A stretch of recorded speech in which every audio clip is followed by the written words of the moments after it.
नमस्कार मित्रांनो, ग्रामीण भागातील शेतकऱ्यासाठी पशुसंवर्धन विभागाने आर्थिक वर्ष 2025-26 साठी विविध योजना सुरू केलेल्या आहेत। त्यापैकी दुधाळ जनावरे, शेळी, मेंढी आणि कुक्कुटपालन सारख्या योजनेच्या माध्यमातून शेतकऱ्यांना जोड व्यवसाय करता यावा म्हणून शासनाकडून अनुदानावर गाय, म्हैस, शेळी, मेंढी, कोंबड्या घेण्यासाठी सर्वसाधारण प्रवर्गासाठी 50% अनुदान तर अनुसूचित जाती जमातीसाठी 75% अनुदानावर वाटप होणार आहे। यासाठी अर्ज मागवणे चालू असून आतापर्यंत या योजनेसाठी 1,82,000 अर्ज प्राप्त झालेले आहेत। अर्ज करण्याची शेवटची तारीख ही 1 जून आहे, त्यामुळे आणखी अर्ज संख्या वाढण्याची शक्यता आहे।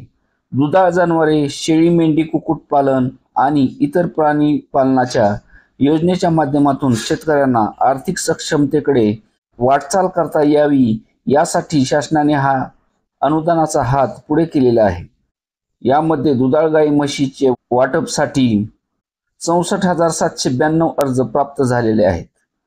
शेळी मेंढी वाटपसाठी 52,784 अर्ज प्राप्त झालेले आहेत आणि 1,000 मांसल कुक्कुट पक्षी वाटपासाठी 13,058 अर्ज प्राप्त झाल्याची माहिती पशुसंवर्धन विभागाने दिलेली आहे।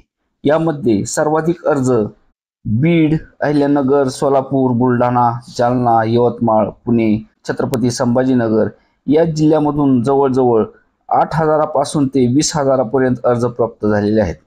शेतकऱ्यांना आर्थिक स्थैर्य मिळावे तसेच शेतीला जोडधंदा म्हणून हा व्यवसाय करता यावा म्हणून या शेळी, मेंढी, गाय, म्हैस तसेच कुक्कुटपालनाला अनुदान देण्यात येत आहे।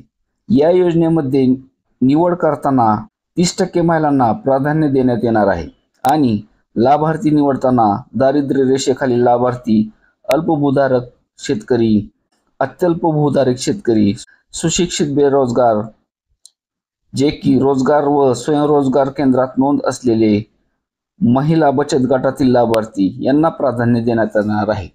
गायीसाठी 70,000 रुपये किंमत ग्राह्य धरली जाणार असून 2 गायीचे वाटप केले जाणार आहे, तर म्हशीची किंमत ही 80,000 ग्राह्य धरली जाणार असून 2 म्हशीचे वाटप केले जाणार आहे। अर्ज करण्याचा कालावधी हा 1 जून पर्यंत असणार आहे।